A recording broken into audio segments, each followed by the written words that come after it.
Билесизби, эмне үчүн Аллах Таала обо энени адам ата уктап жатканда жараткан? Эркектердин табиятында кайсыл бир нерсе анын дене мүчөсүн оорутса, аны жаман көрүп калуу сезими бар. Ал эми аялдарда тескерисинче, анын жанын ооруткан нерсени жакшы көрүп, мээрими күчөйт. Ошондуктан Аллах Таала адам ата уктап жаткан мезгилинде анын кабыргасынан обо энени жараткан.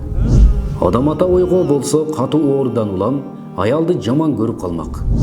Аялдар болсо төрөгөн кезде ойго болушат.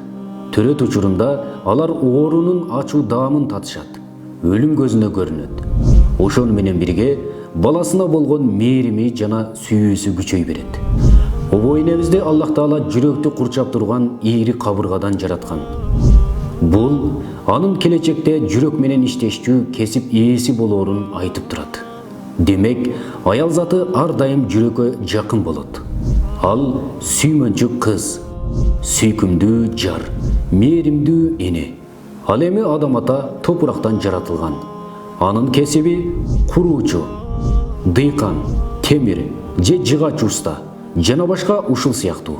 Ошондуктан аял заты да, эркек да өз табиятына ылайыктуу кесиптерди аткаруусу керек.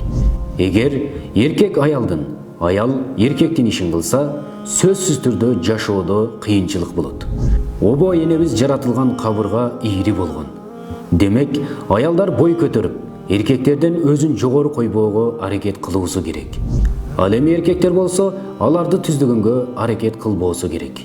Антпесе, хадисте айтылгандай, аны сындырып алуусу толук мүмкүн. Мынакей, урматтуу мусулман бир туугандар, аял аялдай болуусу керек. Ал эми эркек эркектей болуусу керек.